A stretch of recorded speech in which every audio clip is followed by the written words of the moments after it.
Bien-aimés dans le Seigneur, Shalom. Je vous invite à vous lever pour écouter la parole de Dieu.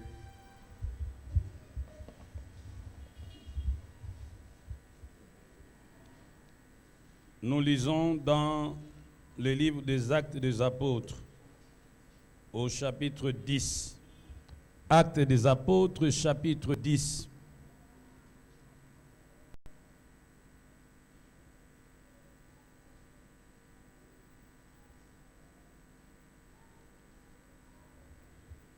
Nous lisons au nom de notre Seigneur Jésus-Christ. Le texte est très long. Je vais juste lire une partie, mais je vous conseillerais d'aller lire tous les textes chez vous à la maison. C'est juste pour une question de temps. Nous lisons au nom de notre Seigneur Jésus-Christ.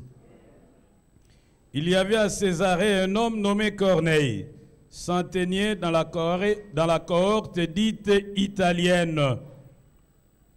Cet homme était pieux et craignait Dieu avec toute sa maison.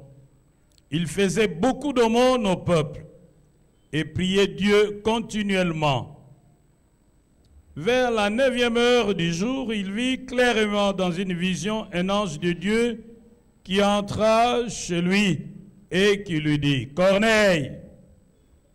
Le regard fixé sur lui et saisi d'effroi, il répondit « Seigneur !» Et l'ange lui dit « Tes prières et tes aumônes sont montées devant Dieu, et il s'en est souvenu.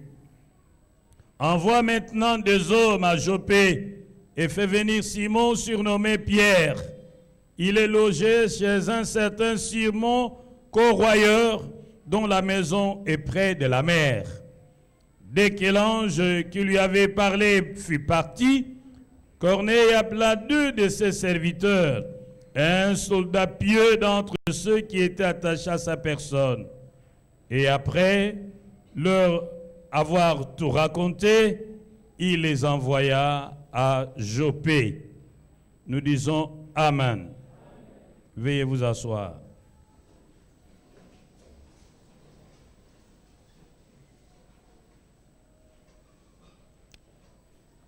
Notre thème de ce jour est une question.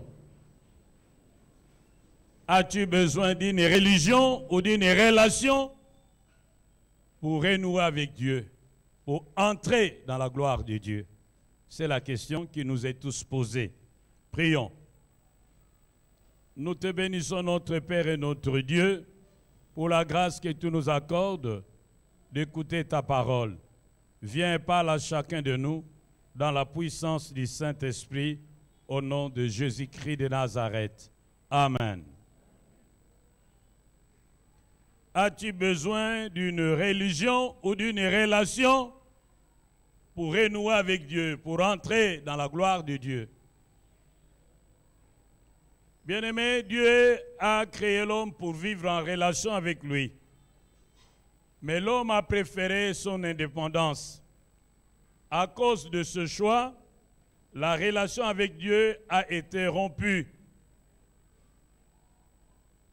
Vivre indépendamment de Dieu, choisir son propre chemin, faire ce que bon nous semble, c'est ce que la Bible appelle le péché.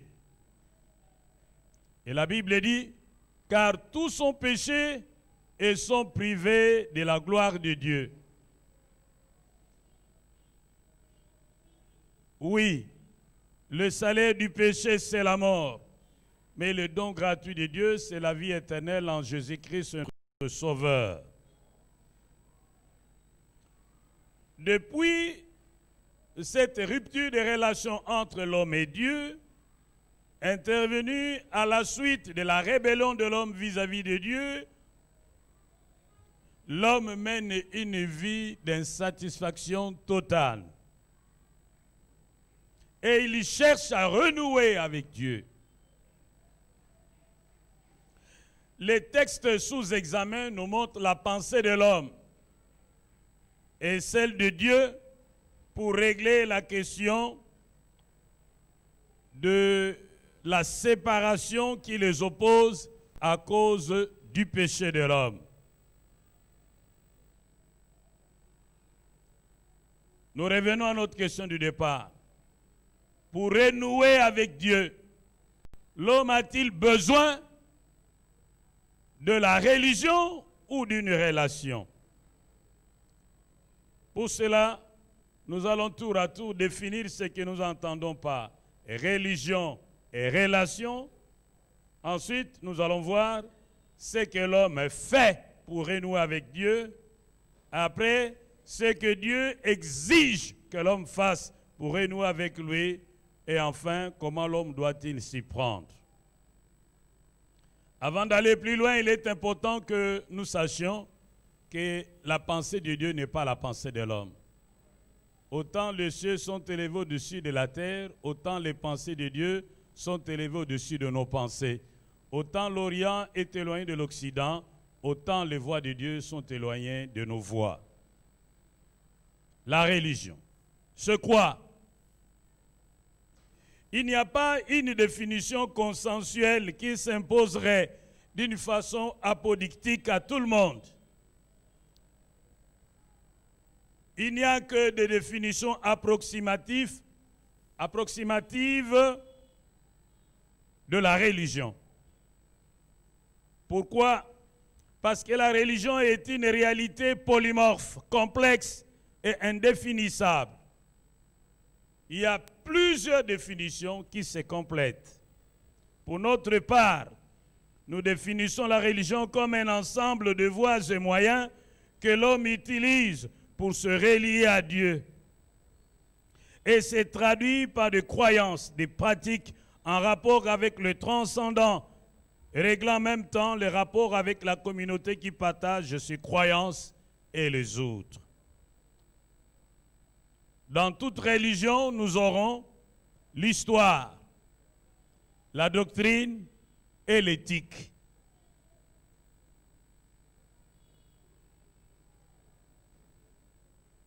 Qu'en est-il de la relation? La relation est une connaissance profonde entre deux personnes, une intimité fondée sur une connaissance mutuelle entre deux personnes. Je suis conscient que les choses ne passent pas encore. Et nous ne pouvons pas avancer si nous ne comprenons pas la différence qu'il y a entre une religion et une relation. Retenez que Dieu, après avoir créé l'homme, il voulait vivre en relation avec lui. Deuxièmement, l'homme a préféré vivre indépendamment de Dieu, faire ce qui bon lui semblait. Et à cause de cela, la relation avec Dieu a été rompue. Car faire ce qui bon nous semble, vivre comme nous voulons, c'est ce que la Bible appelle le péché. Donc, il y a un problème de péché qui sépare l'homme d'avec Dieu. Maintenant, pour renouer avec Dieu, il y a un problème. L'homme a-t-il besoin de monter dans la barque qu'on peut appeler religion, ou a-t-il besoin de monter dans la barque qu'on appelle relation? La religion, ce sont des choses, des pratiques, des croyances, un mode d'être au monde, une manière d'être au monde et de vivre ensemble avec les autres que l'homme se propose pour s'attirer les faveurs divines et pour entrer dans la présence de Dieu. Dans toute religion, nous trouverons généralement une histoire de la naissance et de l'évolution de cette religion, une doctrine liée à cette religion et une éthique liée également à cette religion. Tandis que la relation, c'est une intimité profonde établie entre deux personnes, une intimité fondée sur une connaissance mutuelle. Vous allez comprendre simplement les choses. Prenez votre Bible, s'il vous plaît, dans Matthieu chapitre 7. Matthieu 7, versets 21 à 23. Nous lisons. Ceux qui me disent Seigneur, Seigneur, n'entreront pas tous dans le royaume des cieux, mais celui-là seul qui fait la volonté de mon Père qui est dans les cieux. Plusieurs me diront en ce jour-là, Seigneur, Seigneur, n'avons-nous pas prophétisé par ton nom? N'avons-nous pas chassé les démons par ton nom? Et n'avons-nous pas fait beaucoup de miracles par ton nom? Alors, je leur dirai ouvertement, je ne vous ai jamais connu. Retirez-vous de moi, vous qui commettez l'iniquité. Je crois que ce texte va nous aider à comprendre la différence qu'il y a entre une relation et une religion. Ce texte nous dit qu'il y a deux groupes. Le premier groupe est constitué par les prophètes, par ceux qui chassent les démons, ceux qui opèrent beaucoup de miracles. C'est le premier groupe. Le deuxième groupe est constitué par Jésus. Le premier groupe dit à Jésus, le royaume de ton Père, c'est notre droit. Nous en sommes les ayants droit. Parce que nous avons fait beaucoup de choses pour Dieu et en son nom. Nous que voici, nous avons chassé les démons en ton nom. Nous avons guéri les malades en ton nom. Nous avons donné des prophéties inspirées de toi en ton nom. Nous avons opéré beaucoup de miracles en ton nom. Comment peux-tu nous dire que nous n'avons pas droit d'entrer dans ton royaume? En tout cas, compte tenu de tout ce que nous avons fait pour Dieu et en ton nom, nous sommes les ayants droit du ciel. Ça, c'est le groupe des religieux qui estiment qu'ils ont droit d'entrer dans la présence de Dieu parce qu'ils ont fait un certain nombre de choses au nom de Dieu et pour Dieu. De l'autre côté, Jésus dit, pour entrer dans le royaume de mon Père, ce n'est pas une question de religion. Peu importe ce que vous avez fait pour mon Père, peu importe ce que vous avez fait en mon nom, ce qui est important, c'est la relation. Il faut que je vous connaisse. Maintenant, ça paraît clair, hein?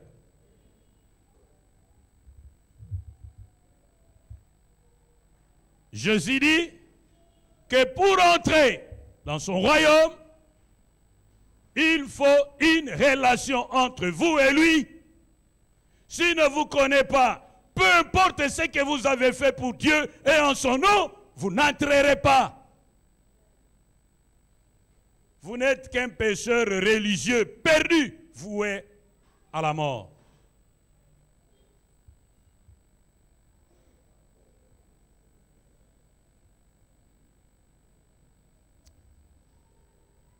Alors, qu'est-ce que l'homme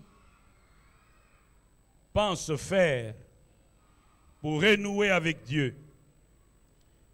Bien-aimés, il y a des gens qui pensent renouer avec Dieu par leurs propres efforts, car ils pensent que le divin est en eux, mais pas en dehors d'eux, pour avoir besoin de son aide ou satisfaire aux recommandations d'une religion quelconque. C'est le cas de nos amis les bouddhistes. Ils pensent que le divin est en nous. Nous n'avons pas besoin d'un Dieu transcendant. Dieu est en nous. Nous devons apprendre à faire un voyage vers l'espace intérieur. Nous avons besoin d'apprendre un certain nombre de lois que nous devons maîtriser pour réaliser la plénitude de notre divinité qui est en nous. Nous n'avons pas besoin d'un Dieu à qui nous devons adresser des prières, des supplications. Nous devons apprendre à nous prendre nous-mêmes en charge pour réaliser la plénitude de notre divinité qui est en nous. Mais il y a aussi des gens qui pensent que pour renouer avec Dieu, Il faut choisir une religion parmi toutes celles qui existent et faire ce que ces religions nous recommandent. Notamment, suivre ses enseignements, suivre ses préceptes, sa morale, ses rites, ses sacrements, payer les dîmes, les offrandes, faire des jeûnes, des pèlerinages, servir Dieu, aider les pauvres, etc., etc. Bref, faire quelque chose pour mériter les faveurs de Dieu. Ça, c'est le deuxième groupe qui pense que pour renouer avec Dieu, il faut choisir une religion parmi celles qui existent. Et une fois que vous l'avez choisie, vous devez pratiquer tout ce que cette religion enseigne et tout ce que cette religion recommande. Parmi ces choses, beaucoup prier, beaucoup jeûner, aider les pauvres, aider les malheureux, mener une vie de moralité exemplaire, etc., etc.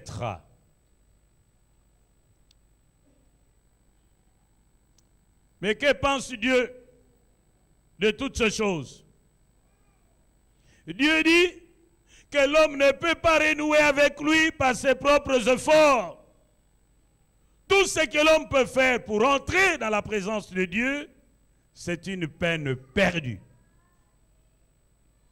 Dans Isaïe 64, verset 5, la Bible dit « Car nous sommes tous flétris comme des impurs, et toute notre justice est souillée comme un vêtement souillé. » Tout ce que l'homme peut faire de bien aux yeux de Dieu, c'est de la pure souillure.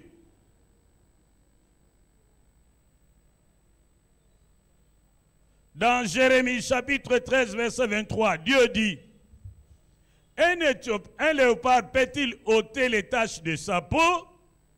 Et un Éthiopien peut-il changer sa peau? De même, seriez-vous capable de faire le bien, vous qui êtes habitués à faire le mal?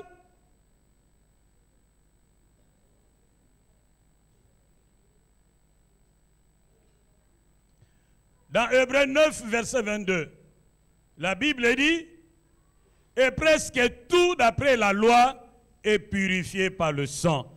Et sans effusion de sang, il n'y a pas de pardon de péché.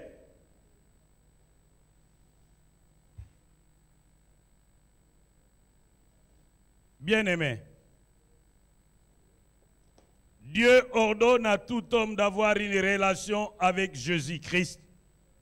C'est lui l'agneau de Dieu qui ôte les péchés du monde.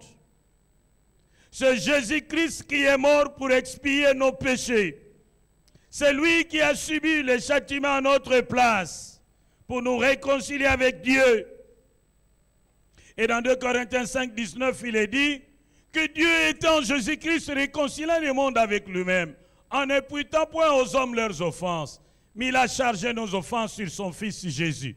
Celui qui était juste, il est devenu péché, afin que par sa justice, afin que par lui, nous devenions justice de Dieu.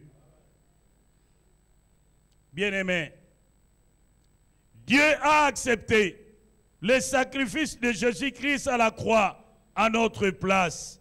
Il a donné la preuve en le ressuscitant d'entre les morts, afin que le pardon des péchés soit annoncé par la foi en son nom. Il a établi juge des vivants et des morts. Dans Jean 3, verset 16, la Bible dit, « Car Dieu a tant aimé le monde qu'il a donné son Fils unique, afin que quiconque croit en lui ne périsse point, mais qu'il ait la vie éternelle. » En dehors de Jésus, il n'y a point de salut.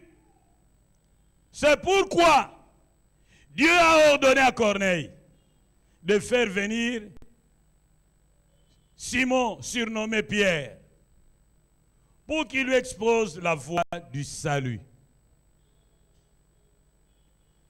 La Bible nous apprend que Simon était un officier romain.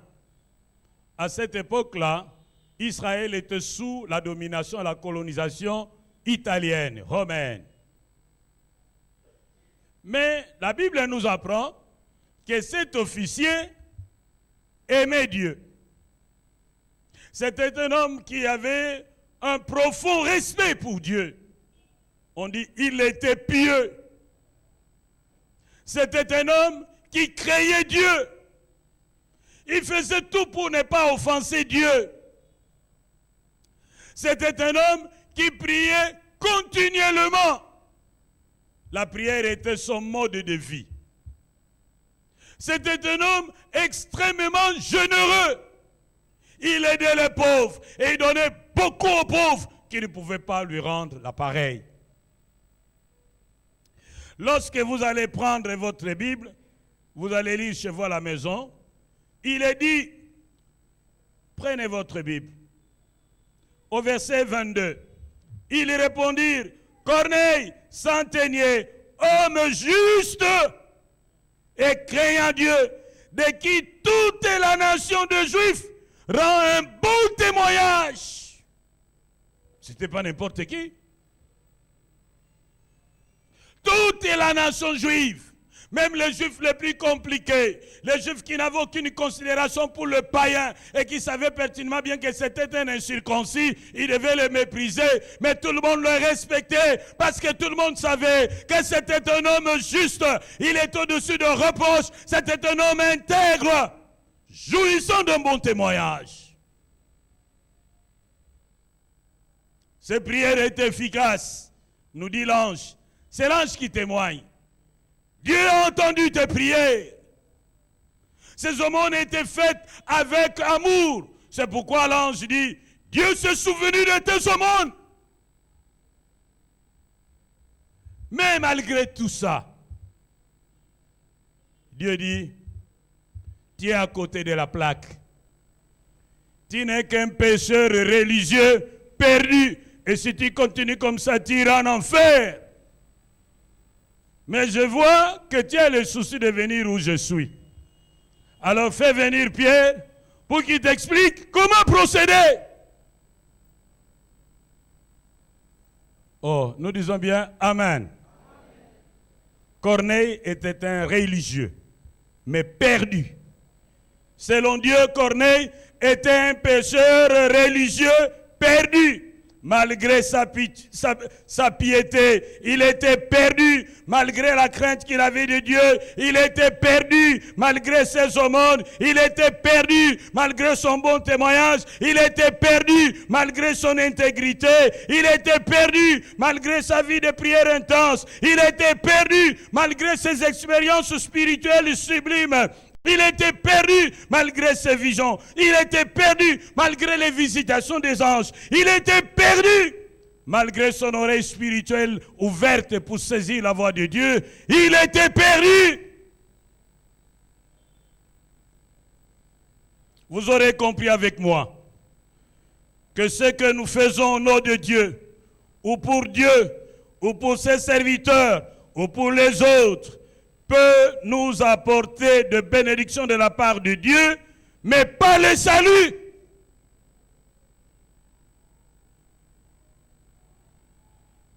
Nous disons bien Amen.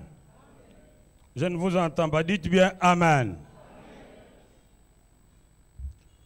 Aujourd'hui encore, il y a des gens qui pensent qu'eux entreront au ciel parce qu'ils font beaucoup de choses pour Dieu.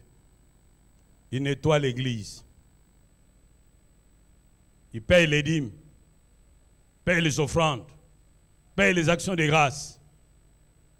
Ils donnent le panier en faveur des pauvres. Ils ne vont pas avec les femmes d'autrui. Ils ne vont pas avec les maris d'autrui. Ils ne tuent pas. Ils ne vont pas chez les féticheurs. Ils ne vont pas chez les marabouts. Ils jeûnent beaucoup. Ils prient beaucoup. Ils veillent beaucoup. Ils ne voient pas pourquoi Dieu ne les accepterait pas comme des ayants droit dans son royaume. Ce que vous faites là, c'est bien. Cela peut vous attirer la bénédiction de la part de Dieu, mais ne vous communiquera jamais le salut de Dieu. Si vous faites toutes ces choses, mais que vous n'avez pas une relation avec Dieu, vous êtes un pécheur religieux perdu. Oh, dites Amen.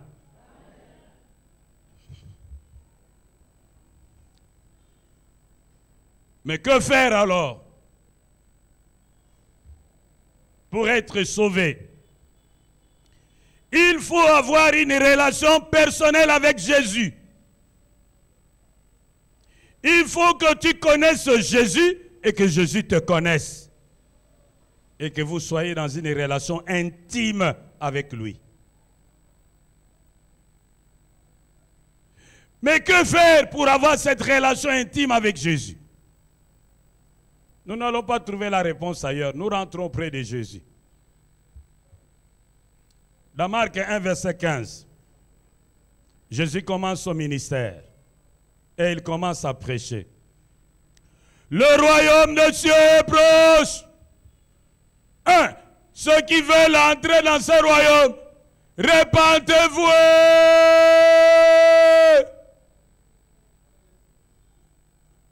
Ensuite, croyez à la bonne nouvelle.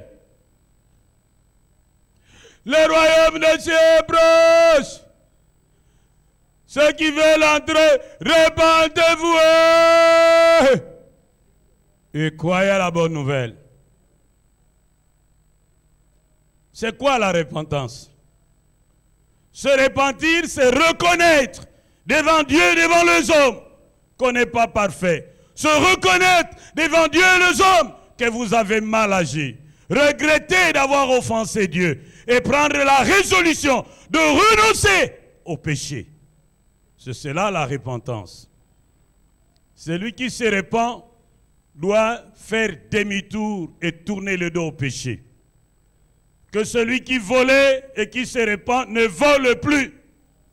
Que celui qui corrompait et qui se repent ne se laisse plus corrompre et ne corrompe plus. Que celui qui trichait ne triche plus. Que celui qui pratiquait la fraude ne fraude plus. Que celui qui était sorcier abandonne la sorcellerie. Que celui qui avait des protections aux hanches qu'on lui aurait données par ses parents se débarrasse de ses protections. Que celui qui avait un faux diplôme se débarrasse de ce faux diplôme et quitte ce travail.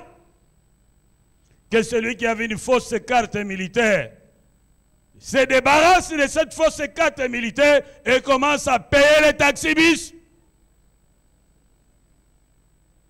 Que celui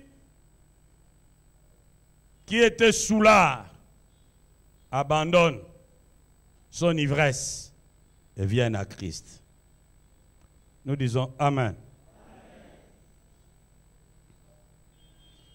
Quand on dit croyez à la bonne nouvelle, qu'est-ce que la bonne nouvelle enseigne?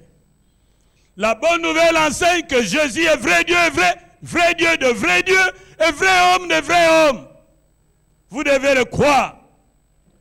Il y a des gens qui disent il est seulement prophète. Vous n'avez pas encore cru à la manière de l'évangile. Vous devez accepter comme littéralement vrai que Jésus est vrai Dieu de vrai Dieu, vrai homme de vrai homme. Il est vrai Dieu de vrai Dieu parce que c'est en lui qu'habite la plénitude de la divinité, selon Colossiens 1, verset 9. Vrai homme de vrai homme parce qu'il est né d'une femme. Par voie basse, pas par césarienne. Dites Amen. Oh, je ne vous entends pas. Dites bien Amen. Qu'est-ce que la bonne nouvelle enseigne? La bonne nouvelle enseigne que Jésus n'a pas commis de péché, mais qu'il est mort à la croix parce qu'il a pris tes péchés, il a pris mes péchés. Le châtiment qui nous donne la paix est tombé sur lui. Nous l'avons considéré comme puni de Dieu. Qu'est-ce que la bonne nouvelle enseigne? La bonne nouvelle enseigne que Dieu a ressuscité Jésus-Christ d'entre les morts et il a fait Seigneur et juge des vivants et des morts. Qu'est-ce que la bonne nouvelle enseigne? La bonne nouvelle enseigne que le sang de Jésus efface tout péché. Oh, dites bien Amen. C'est lui le sauveur du monde. Bien-aimé, celui qui se répand et qui croit doit accepter Jésus d'entrer dans sa vie. Car dans Apocalypse 3, verset 20, Jésus frappe à la porte. Si quelqu'un entend sa voix et ouvre la porte, il entrera chez lui. Il soupera avec lui et lui avec Christ. Dans Romains 10, verset 9 à 11, il est dit que si tu confesses que Jésus-Christ est Seigneur, et si tu crois que Dieu l'a ressuscité des morts, tu seras sauvé. Oh, dites bien Amen. Vous aurez compris que pour entrer dans le royaume des cieux, il faut d'abord, avoir une relation avec Jésus. Et pour avoir une relation avec Jésus, il faut 3 choses. La première, la repentance. La deuxième, la foi en la bonne nouvelle. La foi en Jésus, en sa personne et à ce qu'il a fait à la croix pour l'humanité. La troisième chose que Corneille a faite, c'est qu'il a accepté de passer par les eaux de baptême. Tu dois accepter de passer par les eaux de baptême. Baptême par immersion. Pas baptême de nettoyage de cheveux.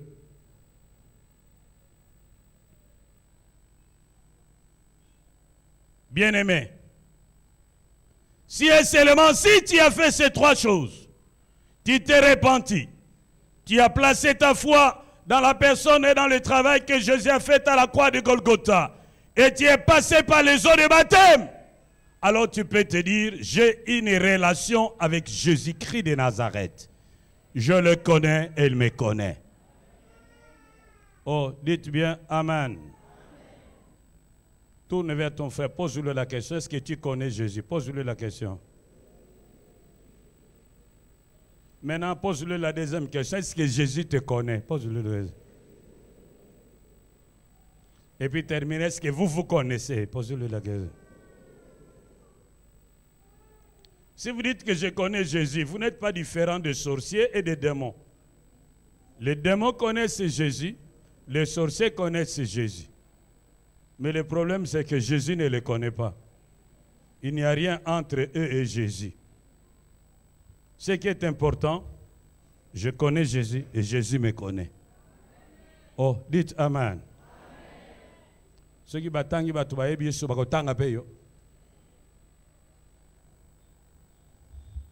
Ceux qui connaissent Jésus, qui ont une vraie relation avec lui, Jésus change leur vie. La Bible dit, si quelqu'un est en Christ, il est une nouvelle créature. Les choses anciennes sont passées, voici toutes choses sont devenues non. Est-ce qu'il a dit, si quelqu'un est en Christ, il devient une nouvelle créature. Quelque chose anciennes passent. Et le reste est là. Oh. Je dis, si quelqu'un est en Christ, il est une nouvelle créature. Quelque chose anciennes passent. Qu'est-ce qu'on dit?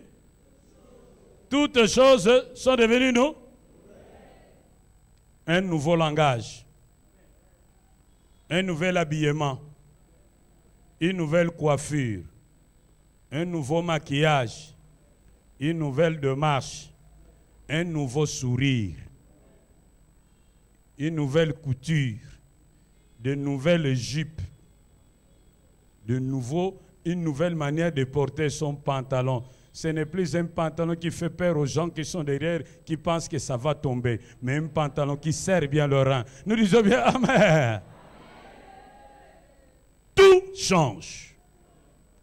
Oh, je pensais que tu allais dire Amen. Tout change. Ah, tout change. Même la manière de traiter son mari change. La manière de traiter sa femme change. La manière de traiter ses enfants change. La manière de traiter ses travailleurs change. La manière de traiter ses subalternes change. Oh, dites bien Amen. Et si on est gouvernant, même la manière de gouverner change. On ne vole plus, on ne détourne plus. On respecte l'état de droit.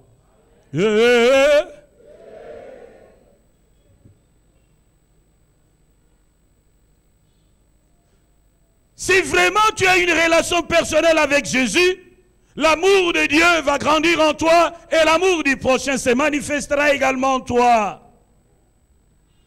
Si vraiment tu as une relation personnelle avec Jésus, tu auras les dégoûts du monde, des plaisirs du monde, de la musique du monde. Si vraiment tu as une relation personnelle avec Jésus, tu auras la compassion pour les perdus et le souci du progrès des intérêts de Dieu. J'aimerais te poser quelques questions, je termine. Mon frère, ma soeur, es-tu religieux ou as-tu une relation avec Jésus? Est-ce que tu connais Dieu? Est-ce que Dieu te connaît? Beaucoup de gens disent du bien de toi. Ce qu'ils disent peut être vrai, mais le plus important, c'est ce que Dieu, le Père et son Fils disent de toi.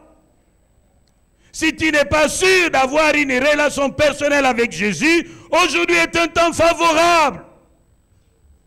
Viens à lui tel que tu es et il va te changer. Il faut venir avec lui. Bâtir cette relation maintenant avant qu'il ne soit trop tard.